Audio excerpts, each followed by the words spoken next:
So you're doing your research, trying to figure out the better places to live in the greater Boston area and why. You're listening to this, you're reading that. This is generated by someone using data points and analytics. That's generated by a robot, and you're just looking for some unbiased viewpoints from someone who's lived, worked, played in the greater Boston area for well over a decade and lived in more than one town. Well, this video is for you.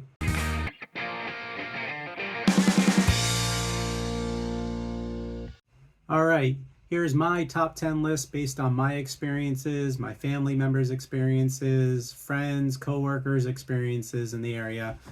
I'm not going to mention anything about crime statistics because, as a real estate agent, all we're really allowed to do legally is to refer you to crime statistics, which you can easily look up online. So, our first stop is Walpole. I often describe Walpole as a toned down version of Newton. There's less people, there's less stuff, it's just less chaotic, if you've been to Newton. Similar type of offerings, though. Walpole has a picturesque landscape, pretty vibrant community, and a rich history. There's a lot you can find on Google about it, as do many other greater Boston area cities and towns. Maybe you're a history buff, and that's partly why you're interested in living in the greater Boston area. Every town has tons of stuff you can read about history. So, with a population around 26,021 square miles, Walpole offers an uncrowded, suburban-like atmosphere. The community may be small, but it's an active community. Don't be surprised if people recognize you and know your name, or even know who you are, even though you don't know who they are. It's a friendly small town vibe. There's a good mix of people here. You got your townies who grew up here and never left.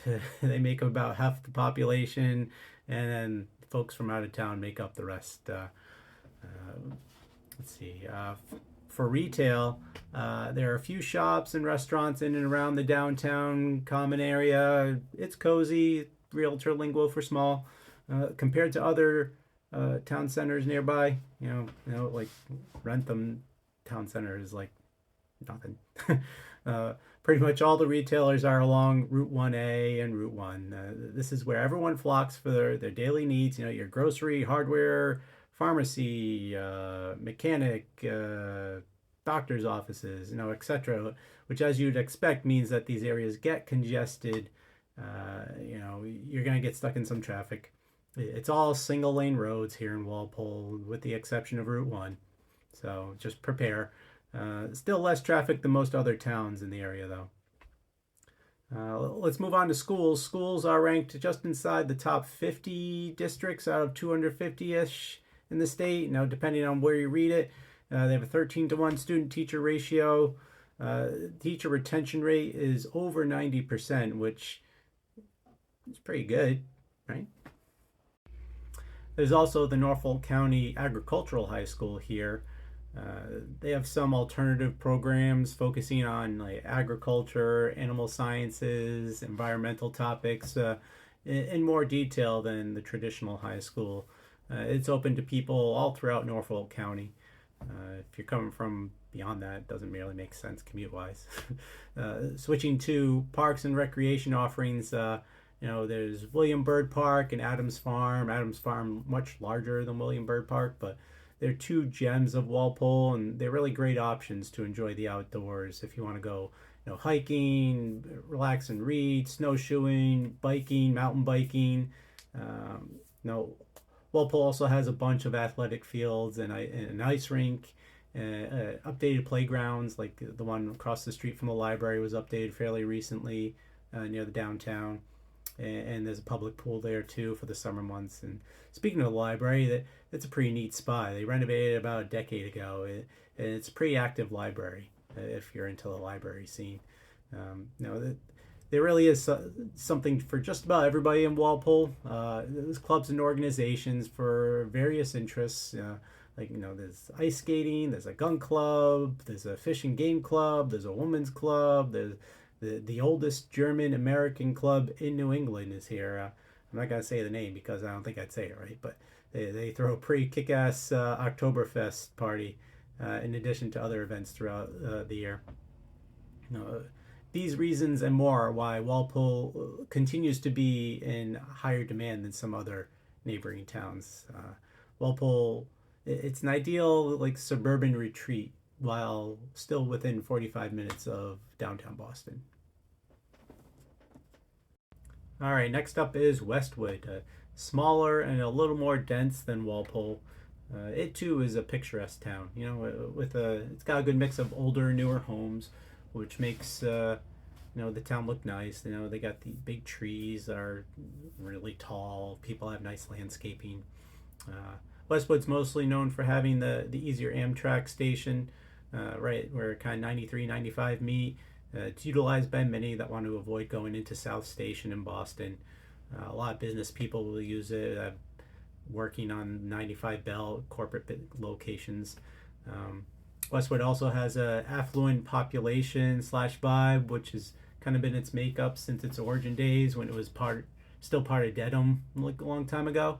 For you history buffs out there, they aren't too snobby here. Residents are pretty friendly in my experiences, past coworkers' experiences, friends, but less so towards outsiders.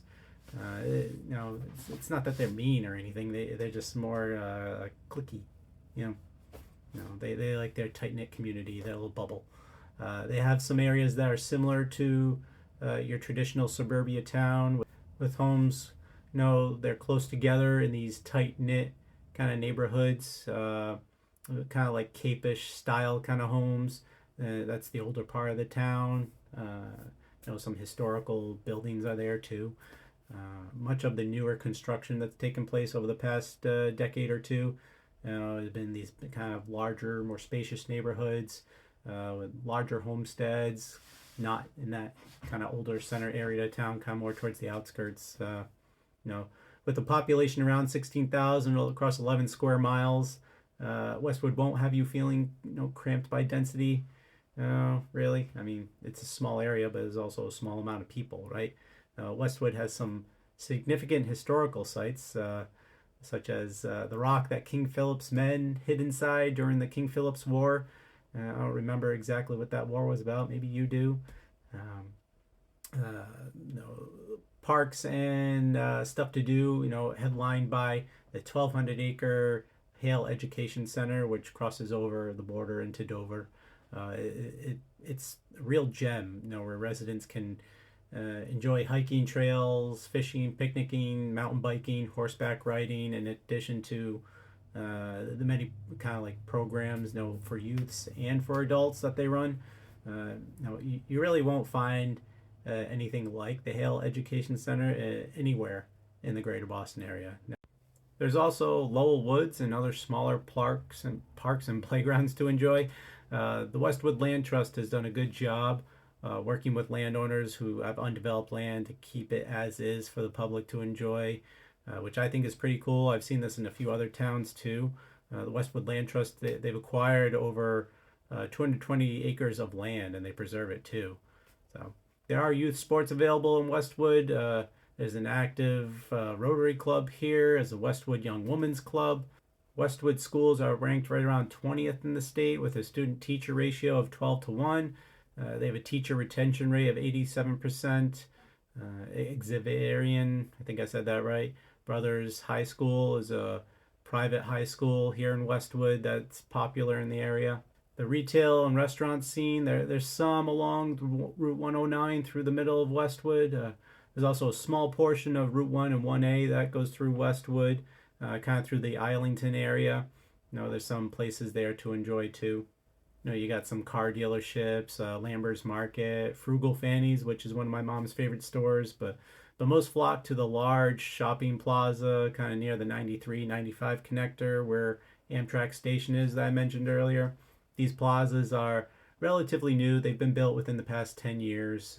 The first Wegmans in Massachusetts was here in Westwood too, in these plazas, with a bunch of other national chains that we all would recognize. The commute into Boston will be around 30 to 40 minutes, whether you drive or take the commuter rail, which can also be grabbed at that Westwood station. It's not just for Amtrak or the far less busy Islington station. You could take the Amtrak train too. It'd be shorter because it makes fewer stops, but it's also travels less frequently. It's more expensive. So, as you may have concluded, Westwood is a nice, tight knit community that likes their little bubble. It's very nice here in Westwood. An expensive little bubble, though. If what I mentioned in this synopsis of Westwood sounds good to you and you can afford it, you should definitely have Westwood on your radar for your future move. All right, next stop is Newton. Yeah, Newton is on a lot of top 10 lists for living in the greater Boston area, going back 2 or 3 decades at least, various places you look online and whatnot. Full disclosure, part of my family grew up here in Newton. I lived here for a few years, but I am not biased. For decades, Newton has been ranked by multiple media outlets as one of the best places to live in the country. Which is why, ever since I was a kid, developers have been like all over Newton. They scooping up houses, knocking them down, replacing it with a more modern one, sometimes bigger, not always. And you're just like, why? Why did you? That was a perfectly good house. Why did you knock that down? These money grubbing people. Newton has always been an attractive, affluent community since its earliest days. Many Boston workers would call it Newton home. That's kind of where it got its origin. I forget how long ago, but a long time ago. Uh, it, it's a fairly quiet town, but that doesn't mean there's not a lot going on, because there is. There isn't a real town center per se, although unofficially you could say it's Newton Center. I mean, the town hall's there. No, the biggest fire station is there. Uh, the restaurants and retail are spread all throughout the city of roughly 88,000 residents and growing, thanks to all these condo complexes going up, which is nice and different than some of the other cities and towns we've discussed so far. It's definitely a different vibe and definitely more dense city. You've got everything from high-end retailers in Chestnut Hill and Newton Center. You've got the national chain retailers, mostly located along Needham Street. The dining scene is pretty good, I think. I'm happy to stop anywhere when I'm in Newton. You'd be plenty happy staying in Newton and not venturing into Boston. Many cuisines are covered. Pizza, of course, American, Italian, Chinese, Thai, Vietnamese, Mexican, Indian, Middle Eastern, pretty much anything you would ever want. Whether you want fine dining like Capitol Grill, Tartufo, and Newton Center and Stella, or maybe more casual place like Fiorella's or Barrymore. You just want some beer wings and like a dive bar kind of place. Go to Buff's or Cherry Tree. You want a salad or a nicer dinner and beer. Head to O'Hara's. I love their salads. Or my personal favorite of everywhere, Dungaren's. Gotta go. For quick takeout, grab some Blue Ribbon Barbecue over in West Newton, Jake's Falafel, Newton Center. If you want more traditional fast food, you'll find most of that on Needham Street. There's a pretty good selection of them over there. You got your Starbucks, you got your Five Guys, and one of the new players to the scene over there is this Dave's Hot Chicken. I haven't tried it because I'm not a spicy chicken person or a spicy person. They even have McDonald's there. No drive-through though. And of course, you can't talk about the restaurant scene in Newton without mentioning the local landmarks of Johnny's Luncheonette and Cabot's. Cabot's now owned by the people that own Johnny's Luncheonette because the Cabot's owners retired. I think it was like a year or two ago. So kudos to the Johnny's Luncheonette people keeping Cabot's going. I used to go to those places all the time when I was a kid, and I still go sometimes when I'm older, but not as frequent, obviously. Many like to talk about Newton's villages, some larger than others and some more popular than others. I'm not going to go into the finer details of all the villages for this video. I'll cover that in a future video when I know all about Newton. But generally, they're focused on like a retail intersection-ish kind of thing, and then kind of just covers the residential neighborhoods closest to that. But again, some are so small, like Thompsonville and Newton Lower Falls, that and then you got the larger ones like Newton Center and Waban, or as I like to call it, Waban, even though that's wrong. It's Waban, but I like to say Waban. Newton's called the Garden City for a reason. I don't know who gave it that name, but much of the neighborhoods are filled with these humongous, tall, and sometimes colorful trees, and most residences care about their landscaping, which helps maintain that nice aesthetics of the Garden City.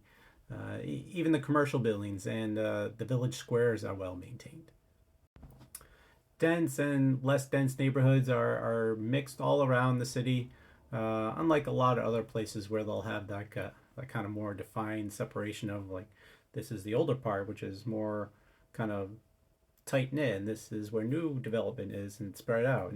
Newton's a very old city filled with a lot of old architecture that some might appreciate.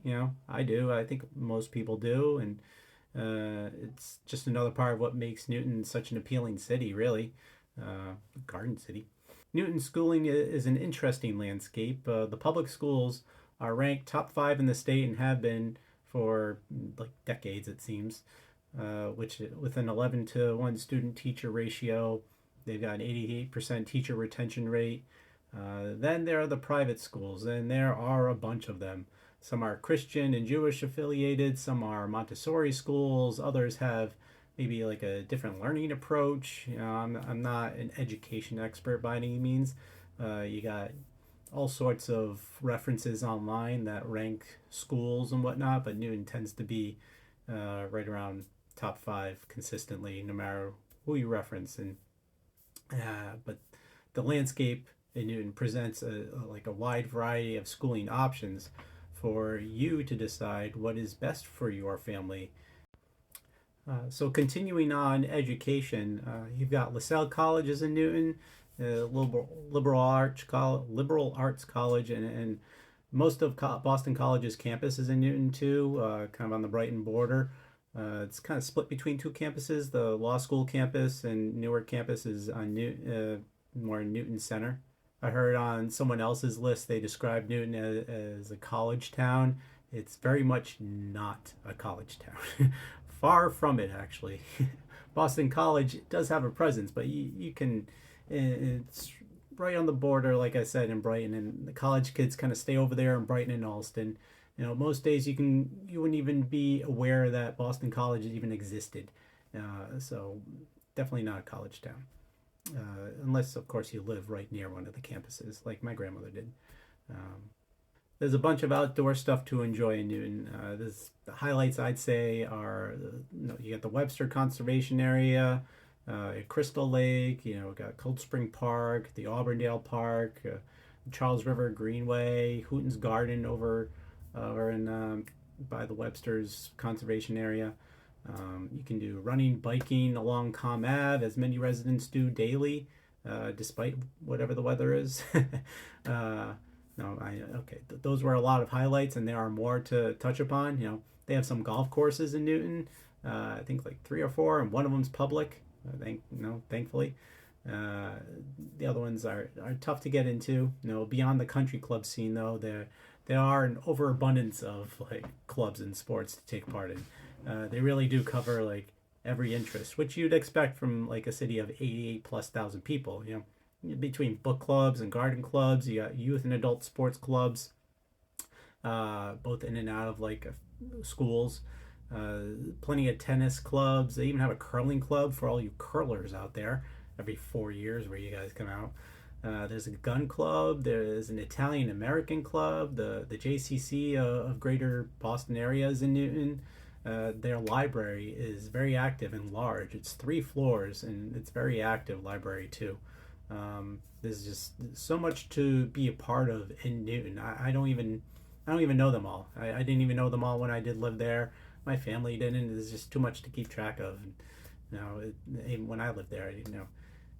Its proximity to Boston, though, is hard to beat.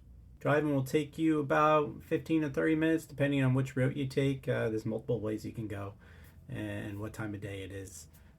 The T will get you to downtown, in about 40 minutes. The green, warn you now, the green line is the slowest and most agonizing line of all the lines, unfortunately. But sometimes in the morning and afternoons, there will be an express train that will get you in and out a little faster. If it doesn't like all of a sudden randomly stop and say, "Oh, we're sitting here for 15 minutes," even though we're not taking people on. No.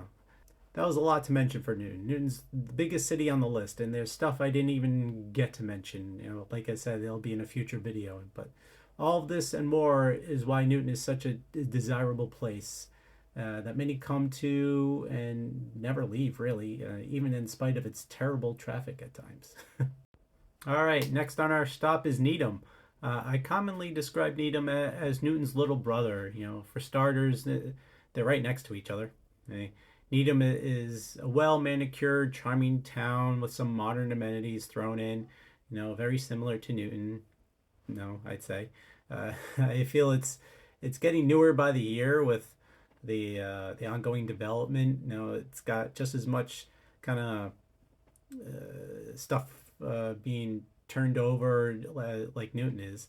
It's got a bustling town center where Highland Ave and Great Plain Ave meet with many restaurant offerings.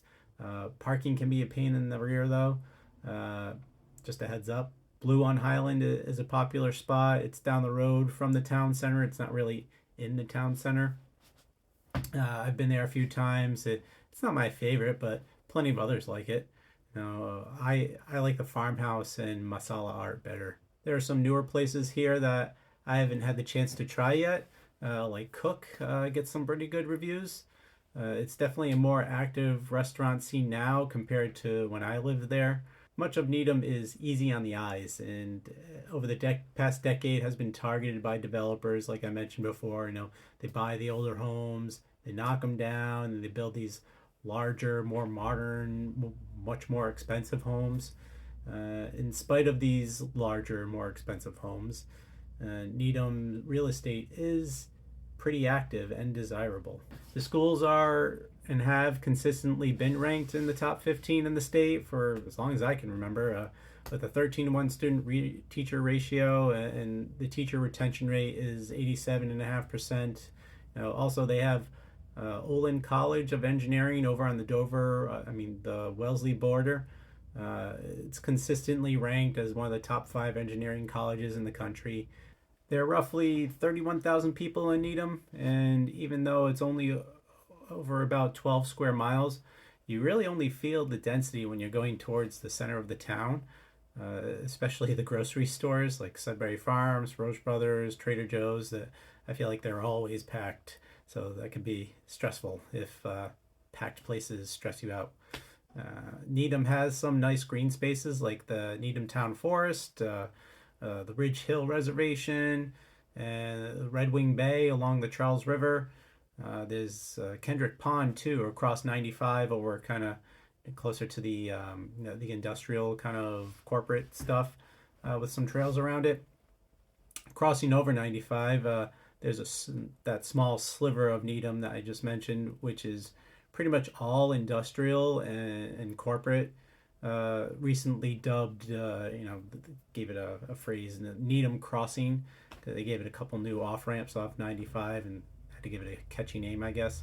It's filled with corporate offices, headlined by TripAdvisor you can see as you drive by on 95. There's Shark, Ninja, Coca-Cola. There are hotels. There's child care centers. There's a swim school there, a physical therapy place, etc. NBC Boston and ABC 5 News are located in this area of Needham too. So there's a lot going on over there. Commuting to Boston with no traffic on the pike, you can be there in under a half hour. There are a lot of groups and clubs to be part of in Needham for the youths and adults. There's the Exchange Club, which helps put on events in Needham, more than you'd think for a town of only 31,000. There's a fairly active Rotary Club. There's a women's club. There's a community theater, kind of like Walpole has. There's dancing, puzzle leagues, mini sports clubs. The Pickleball League made some news, I think it was last year or the year before. with some residents complaining about the noise of the pickleball. They even have a fencing academy here. You don't see that everywhere. Some events that take place in Needham are they have a harvest fair, they have various 5Ks throughout the year, they have a winter fest, multiple parades throughout the year. Needham has its own commuter rail line too, which will get you into South Station in about 45 minutes. All of this has led to Needham being a very attractive and desirable place to live, like I mentioned before, which has resulted in it being a very expensive town, unfortunately, to get into. One of the most expensive in the area. Overall, if you can afford Needham, you can't go wrong choosing to live here. They still have a bowling alley, unlike other nearby towns, and they put on one of the best 4th of July fireworks shows I've ever seen. All right, next stop on our list is Lexington. Lexington is chock full of history. Infamous site of where the first shot heard round the world took place. So if you're a history buff, then Lexington should definitely be on your radar. But it's far from the only reason to be on your radar. I commonly describe Lexington as a much quieter Newton. I know I reference Newton a lot, but because Newton's a good reference point. It's almost the same size as Newton with 16 and a half square miles roughly, but with less than half the people of Newton, with a just population just over 34,000. It's roughly the same distance from downtown Boston too. So like Newton too, there is a decent corporate / business presence here, mainly along Route 2 and 95. It's headlined by Takata Pharmaceuticals, Vistaprint, Cubist, Shire, along with you got major hotel chains. MIT and Children's Hospital of Boston have additional campuses here too. There are two major points worth mentioning here in Lexington that has every other town beat, in my opinion. The first would be the overabundance of well cared for public spaces, green spaces, highlighted by the very popular Minuteman bike path. Not many towns have something like the Minuteman bike path. It's really a cool thing to have so close by. And the second is their town center area, which is really nice looking. It has good offerings. It's my favorite of all the greater Boston towns. I've had many dates, and sometimes I like to just hang out by myself here too, or have in the past. I don't go there as much. Get an ice cream, stroll up and down the strip. I like Mario's and Love at First Bite too. In addition to the ice cream place there, there's a cool little movie theater there too. I've been to a few times, and it's great. I like it. And you can't talk about the Lexington food scene without mentioning Wilson Farm. Honestly, I almost love everything about this place, as do the locals in and around Lexington. If living near a kick-ass farm / grocery store is high on your list, then you've just been given yet another reason to consider Lexington. So give me a call. Lexington neighborhoods are older neighborhoods. It's a very old town, like a lot of other towns in the greater Boston area. It's rich with culture, but with that said, there has been some modern development going on here. Similar to Newton and Needham, where they'll take an older house, knock it down, build a newer house, charge a lot more money, just not as frequent. Neighborhoods are mostly tightly packed and still almost always carry a price tag over $1 million, even though you're packed together tightly. In fact, over the past 12 months, here in April 2022, half the homes sold in Lexington were more than 1.5 million, which was about 176 of them. So there are a bunch of youth and adult sports clubs and programs, including cricket and skiing.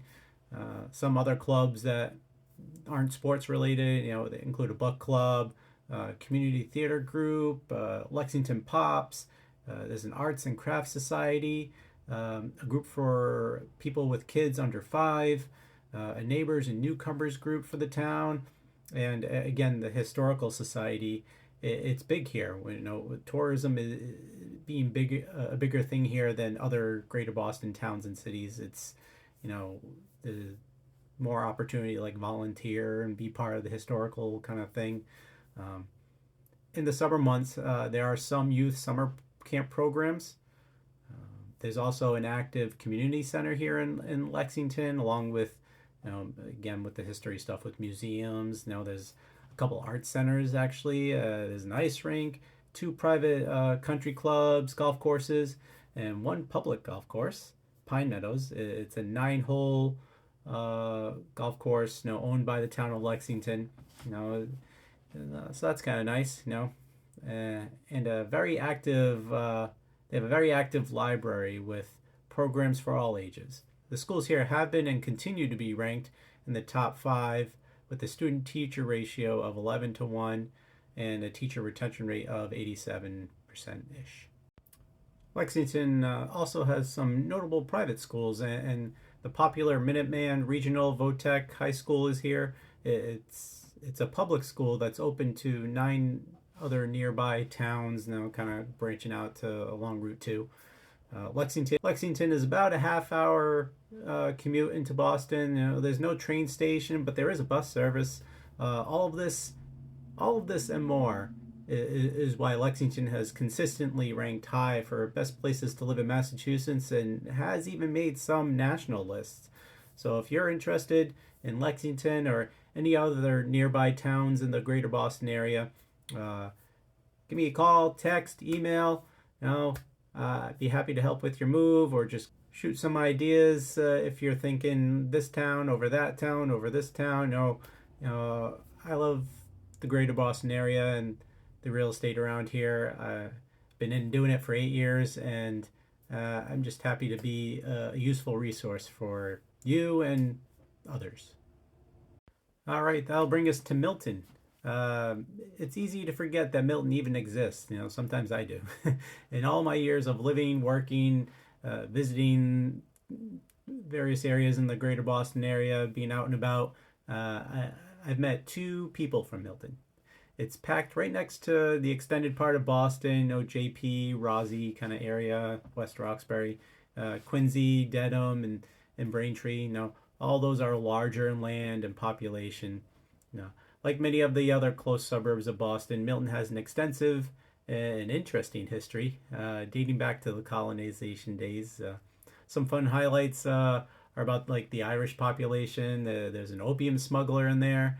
The origin of where the cracker got its name potentially, and the birthplace of President George Herbert Walker Bush, born in Milton. So East Milton Square and Milton Village areas are where you'll find most of the restaurants and retail. You know, I like Novara and Stella's over in East Milton Square, even though East Milton Square is a bit hectic and, you know, being over 93, it's not really a fun square to hang out in, I guess, or relax in. Uh, Over in Milton Village, there's the Lower Mills Tavern that I like too. Part of the Blue Hills Reservation crosses through Milton, so there's some hiking, picnicking, or even swimming over at Houghton's Pond, or you can go running through the trails of the Blue Hills, go to the top, and have a good look at Boston. New England Base Camp is in this area and offers all sorts of experiences and with the outdoors. And the Pottsett River runs through part of Milton's borders through the kind of the northern part. Some trails are along there too to enjoy, or you can relax there and have a picnic and hang out. There's other smaller parks and playgrounds that are pretty well cared for throughout Milton too. There's also a pretty active Rotary Club. The private Milton Hoosick Club is right over the border. They have golf and all sorts of kind of like swimming and country club-esque kind of feel. They're in Canton though, but they're a Milton club. And, there's a second private golf club in Milton. They have an ice rink. There's multiple historical sites showcasing the 400 plus years history that Milton has. Sometimes they'll have pop-up events from time to time. Like one of them had a barn fest, so it was pretty cool. The library is a pretty good size and active. Gardening club, women's club, youth sports, and even adult tennis league. There are a bunch of annual festivals here in Milton too.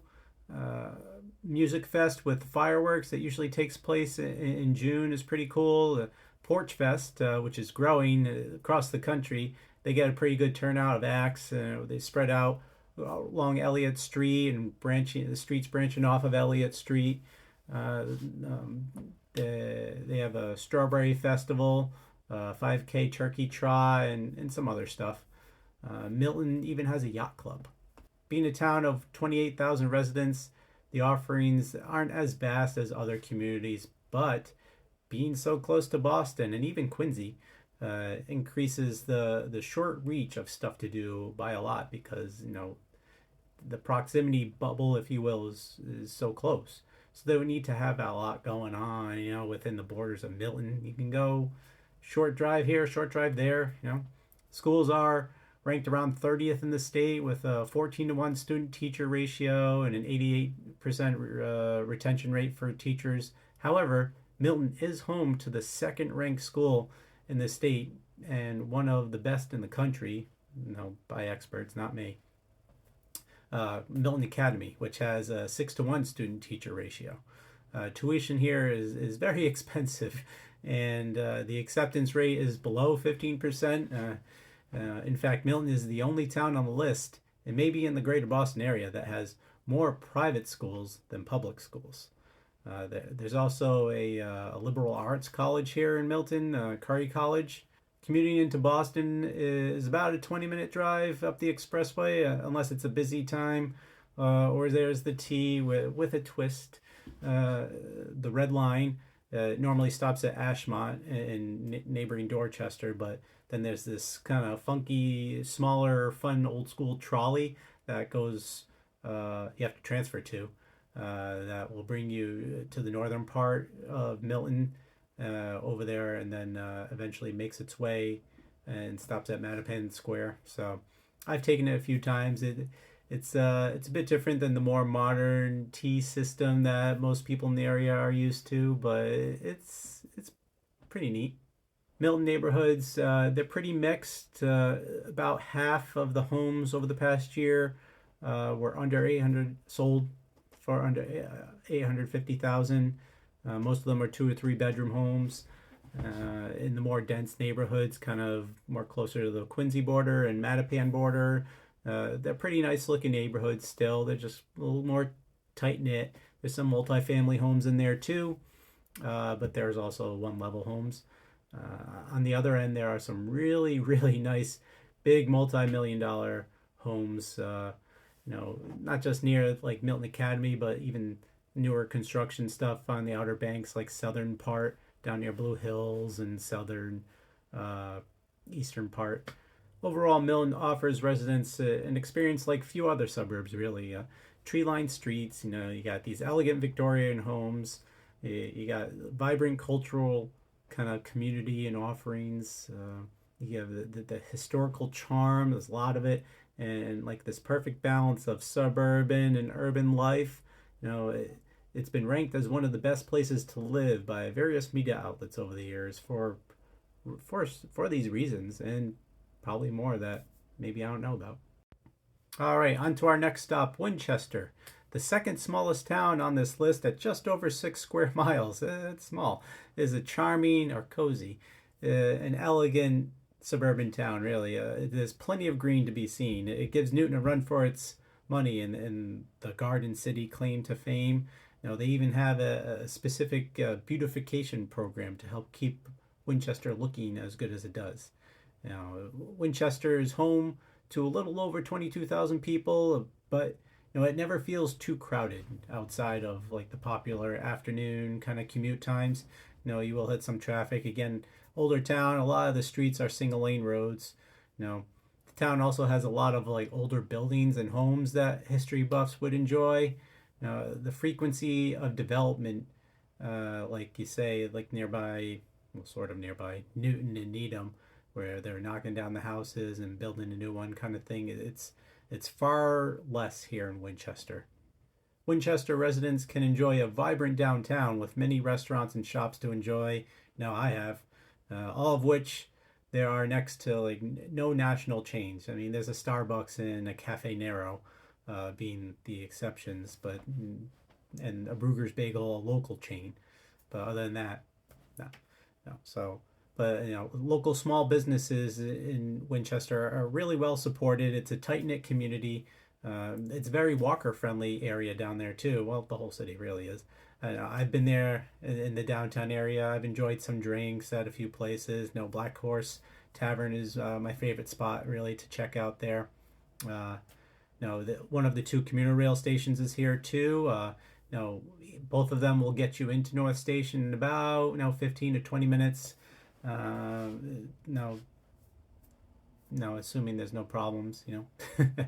There's a mildly intimidating rotary here, so if you don't know where you're going, drivers behind you will get annoyed, or drivers in the rotary will get annoyed at you too quickly. That's an everywhere in Massachusetts thing, though. That's not specific to Winchester. So, not taking the train if you want to drive into Boston, it should take you about 20 minutes if there's no traffic on 93, but in reality, you should probably plan for 30 minutes. All you gotta do is shoot down 93, and there are HOV lanes that help a little bit. Obviously only during like the morning commute times. So, but being on 93, it makes it easy to shoot up into New Hampshire too, or it takes about an hour, or head towards Maine if you like going up there. In spite of its small size, there are some nice public and green spaces to enjoy in Winchester. You don't have to go up north. Most notably, the Fells Reservation that's spread over the Medford and Stoneham borders on the eastern side, and Shannon Beach too. It's a pretty cool spot. They even fit a golf course in Winchester, even though it's only 6 square miles. Private, of course. Current residents are a friendly bunch here. They're proud and passionate about their town. I used to take my great uncle's dog for walks in and around the neighborhood around Winchester Hospital. We'd have some family gatherings at his place. Folks were always friendly in the neighborhood. A lot of people walking around. Just gotta be careful if you have small dogs, though. That area borders the Fellsway, and if they get loose, there's a chance they can become coyote's lunch, like my uncle's little Bobo. Poor little guy. He only had one eye too, so who knows? Probably didn't even see the coyote coming. So Winchester has a good amount of groups to get involved with for a small town. That is, there's the boat club. There's multiple tennis clubs. There's a women's club. There's a home and garden club. The Sons of Italy have a location here. And there's a cool after school kind of after school music school, like after school. Yeah, I know, but weekends and what have you. And it's open to other surrounding towns too. It's not just open to Winchester residents. Let's see. Winchester also has a special relationship with Saint Germain en Laye. I don't know if I said that right, but it's a historic suburb over outside Paris, France. And together they run multiple programs throughout the year, some cultural stuff, including some overseas trips, kind of like sister cities, if you will, which a lot of other New England towns do that similar stuff. You can't not mention Right Lock Farm, the 300-plus-year-old farm here in Winchester that hosts various programs and farmers markets throughout the year. The library in Winchester, it's an old stone building. It looks pretty cool, and it's worth checking out. It's not as big as, other, like a Newton Library, for example, but still, the building, they have events there. It's worth a look. Moving to Winchester schools, consistently they're in the top 10 in the state with a student-teacher ratio around 12-1, the 88% teacher retention rate. Most neighborhoods here in Winchester, they're tightly packed, but they have lots of trees. Many residents have gardens, and in spite of its proximity to Boston, it is possible to get into Winchester for under $1 million. It's not easy, but it's possible. All in all, Winchester offers a really pleasant, high-end kind of suburban experience, I'd say. Without the snootiness. At least I never experienced any of it. Not like other places that we've mentioned already. Plus, Brutus the Barber Peacocke lives here. If you're finding this content useful, leave me a comment, like, subscribe. Let me know if I'm doing all right. Let me know if there's something I missed that you think should be added to this. But liking and subscribing, it shows me that you find this useful, that you like the content, and it motivates me to bring more content like this about other neighboring towns and communities in the greater Boston area. So, because all I'm trying to do is just help share the knowledge I have of the area, and to help you make the best decision for you in your move to the greater Boston area or within the greater Boston area, depending on where you're coming from. All right, now we're in Weston, bordering Waltham and Wayland. Weston is, in my opinion, it's the start of like the less dense, kind of more rural feeling suburbs heading west of Boston. Many Celtics and Red Sox players and politicians and minor celebrities, past and present, have lived in Weston.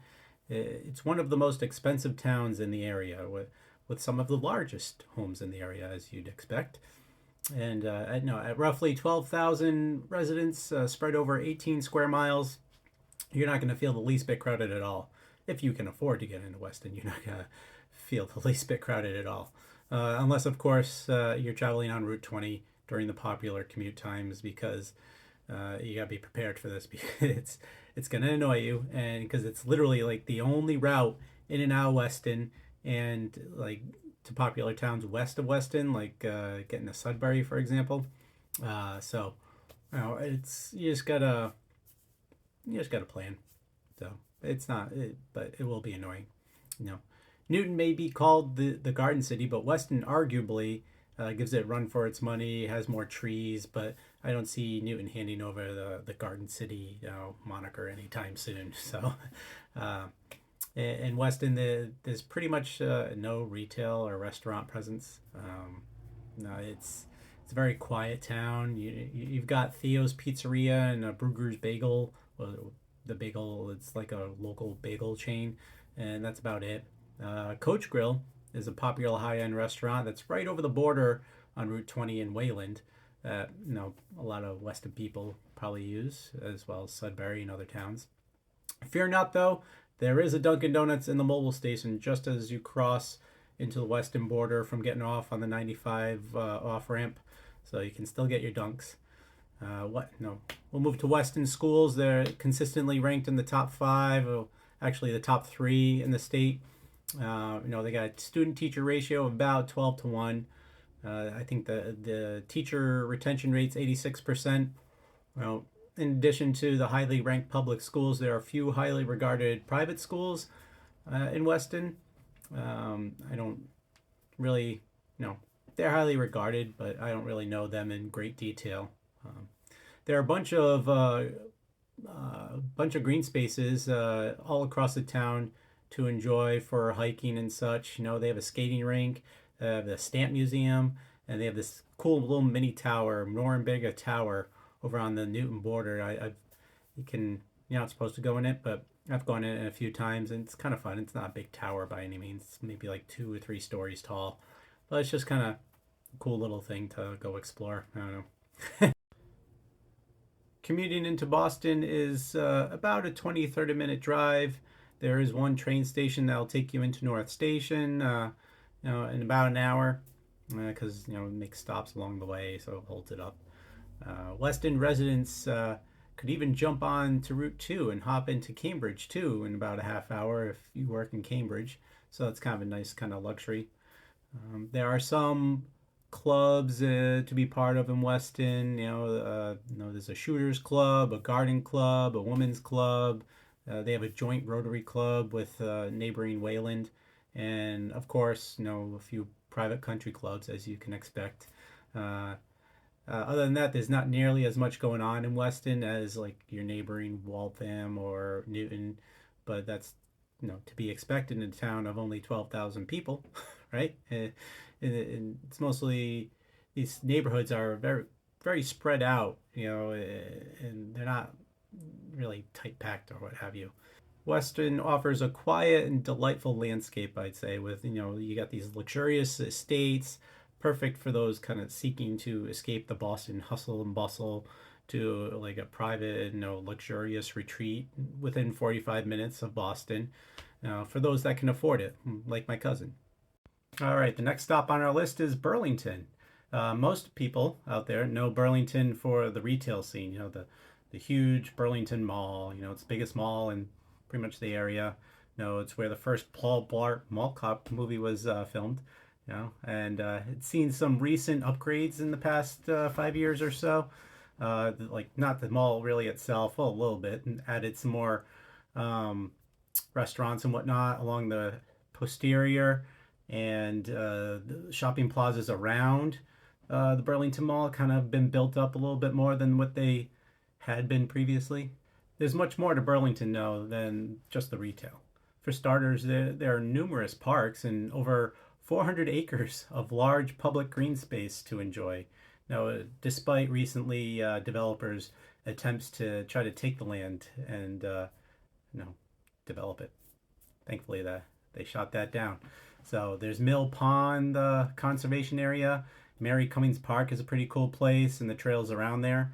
There's a sculpture park. I haven't been there. I've just read about it from the artists from around the globe, and of course, the Burlington Landlocked Forest, which you need to go to neighboring Bedford, to get access to it.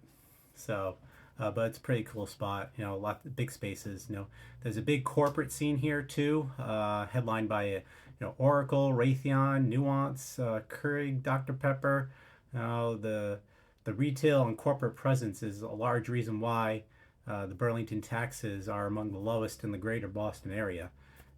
Obviously, within the 12-mile kind of square 12 within the 12 square miles of Burlington, you'll find more diversity compared to the other suburbs.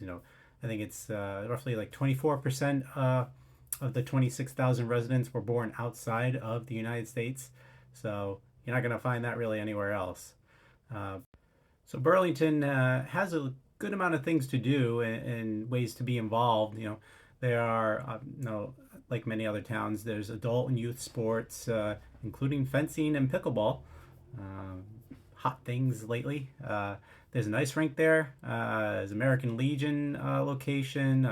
Book clubs everywhere. Garden club. A really active community theater and an Indian organization, and an Italian Canadian club. Find that somewhere else.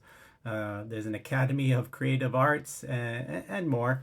Unlike many other Greater Boston locations, there's a large movie theater here in Burlington too. Other than Burlington, the next closest movie theater would probably be, other than that little one in Lexington, would be over in Newton or down in Boston, really, unless you want to count the IMAX theater in Reading. But that's only, I think, 2 screens. It's not like your more larger, more traditional movie theater. So, Burlington Public Schools are ranked around 40th in the state, with a student-teacher ratio of 11-1. Teacher retention rate is 91%. There aren't really any trains to catch in Burlington to get you into Boston. There are buses. The schedules are changing, I feel like, every 2 times a year. So, but you could catch a train in neighboring Woburn. They have a big parking lot there. So you drive there, park your car, and take the train in. Pretty easy. Take you about 30-40 minutes. Burlington's location only helps make it even more attractive, along with everything else I've mentioned so far about it. The drive into Boston will only take about a half hour. You can go either by 93 or you can shoot down 95 and head in on the Pike. It's longer, but sometimes there's less traffic because 93 tends to have a lot of traffic. You also have the Route 2 option, especially if you need to go to Cambridge. But you can go park at Alewife and take the T into Boston on the Red Line. You don't have to worry about parking in Boston or trying to find parking in Cambridge, whether it's quarters or you have to use the app, and pain in the butt sometimes. Burlington is great for people that want to go up to New Hampshire too, and Maine. Whichever outdoorsy place you want to hang out at. You don't have to sit in traffic like as if you were coming from like the more southern part of the greater Boston area, because you're still going to hit some traffic around the 93, 95 interchange where Woburn is next town over, but you know, it's not going to be that bad, and you're not going to risk hitting stuff in like Newton or around the Pike or anything. So, because of the corporate presence in Burlington and neighboring Woburn, there are many hotels in Burlington and Woburn. Um, you know, there's the private plane companies that fly in and out of Hanscom Field, and on the other side in neighboring Bedford, you know, the Celtics also fly out of here. You know, you can go cheer them on whether they're leaving or coming. You know, so Burlington neighborhoods have the typical suburbia look and feel. Most are pretty kind of vanilla looking, but hey, people like vanilla too. You know, I like vanilla sometimes. You know, there's a moderate amount of new construction that's going on the past 5 years. About 50 single family homes, and all those have gone for over a million, if not more. But there are plenty of affordable homes well below a million to be had in Burlington. While Burlington doesn't get the press of the more affluent communities like, you know, your Newtons and Brooklines and Lexingtons uh, and other greater Boston area towns, the average home still sells within 3 weeks, at least as of April 2024 and months before it, you know, indicating that it is a desirable town. And I think too, because, you know, here it's on my top 10 list, right? If you're looking for a unique town that has all, you know, the urban conveniences with the suburbia lifestyle without emptying out your bank account, then Burlington should definitely be on your radar. All right, next stop is North Reading. I know, what? North Reading? You didn't see that one coming. North Reading is actually a pretty nice town. You know, I haven't spent an extensive amount of time in North Reading, but I've known people there live there, and I've spent some time there. You know, it's definitely the farthest away from Boston on this list, just a little bit further than Walpole. It's not an overly active town at all. The population is just over 15,000, over 13.2 square miles, so it's not even close to crowded. You know, it's got that real rural feel. You know, the main roads are primarily, you know, 62, 28, and Haverhill Street, which is where you'll find most of the majority of the retail and restaurants. You know, I've been to the Horseshoe Grill. I hear good things about the Lobster Claw. I've never been there, but hear good things. You know, it's lobster, right? Can't mess that up. Well, you can, but you know. In North Reading, there are a bunch of national retail chains in North Reading. So there's some mom and pop places, but it's one of those suburbia towns that has a uh, heavy franchising kind of feel. If whether you want your Starbucks, your Wendy's fix, you know, your Dairy Queen fix, you can get all that in North Reading. So they just don't have what other greater Boston city towns have, you know. But North Reading does have they have a quite a decent amount of holiday events year round. Unfortunately, the farmers market shut down a few years ago because I don't know, maybe it was the COVID effect or just lack of interest for whatever reason. Um, there are other things to do here in Woburn, though. You got the youth and adult sports. You know, there is a public country club, you know, and a private one. Of course, there's private ones in every town, right? They have a book club. There's other events that the library holds.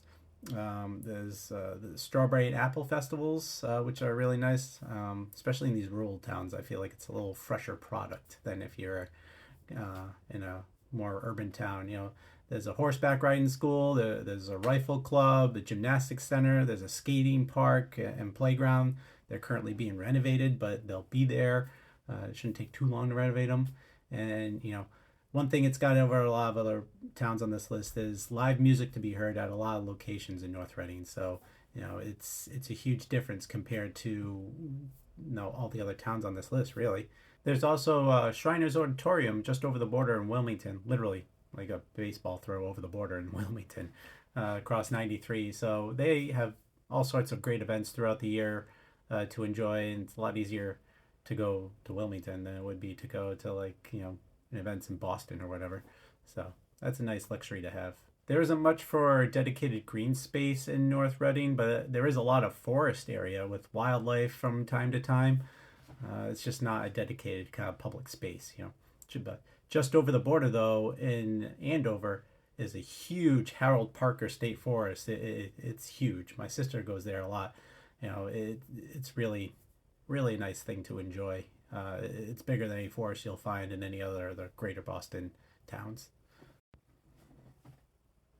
So as you've probably concluded, North Reading definitely has the least going on and the fewest amount of attractions, but than others on the list. But its neighboring towns have some good stuff that can be enjoyed. So and they're all within a short ride, which is part of its benefit, in keeping North Reading, a pretty quiet town for people to live and enjoy, I think. Schools here are ranked around 30th in the state with 11-to-1 student-teacher ratio and a 97% teacher retention rate. That's pretty damn good. Traveling into Boston isn't hard as you'd think. There's no commuter rail, but there are stations in neighboring Wilmington and Reading that will take you into North Station in about 30 or 40 minutes. They both have a decent amount of parking available. It's not like parking at Alewave with the huge parking garage, but there's a decent amount of parking. If you want to decide to drive instead, it'll take you probably about 40 minutes without traffic. So plan for an hour, depending on when you're traveling. The possibility of acquiring land to build a new home, if that's something you're interested in, is very possible, unlike the rest of the cities and towns on this state in this list. Similar to other towns, though, much of the newer construction has been closer to that $1 million price tag if you want to buy it instead of build it yourself. But the median price has been about $750,000 over the past 4 years for homes sold in North Reading. So which means half are above and half are below. And it is a very competitive market. On average, they go under agreement in less than 2 weeks. So keep that in mind. It may be North Reading, but it's still very competitive. The neighborhoods here are what you would expect from a middle of the road kind of suburbia town with that rural feeling, a touch of rurality. Did I just create a word? You'll definitely get more land for your dollar in North Reading than any other place we've mentioned on the list. As far as price per square footage of a house, it's right there at the top of the list as most affordable with Walpole than all the other towns on the list. North Reading, it's a quiet retreat compared to its neighboring big brother-ish town, Reading. The vibe living in North Reading, it's very different than many other greater Boston towns, as you've probably concluded by now. But all in all, it's a suburban rural town that has relatively quick access to more urban kind of settings in like Woburn and Reading, while still being among the most affordable communities in the greater Boston area. So that'll do it for this list. I hope you found it useful. I try to be a useful resource for people. If you're looking to make a move, if you have any questions, reach out. My contact info showed up a few times in this video. It's also down in the description. In my adult life, I've moved roughly 12 times. I know how stressful it is. And I'd be happy to help make yours as easy, painless, and enjoyable as possible, because it should be enjoyable. So keep your research going. Check out my other videos. I don't have a lot up right now. This is one of my earlier videos, but there's going to be more coming.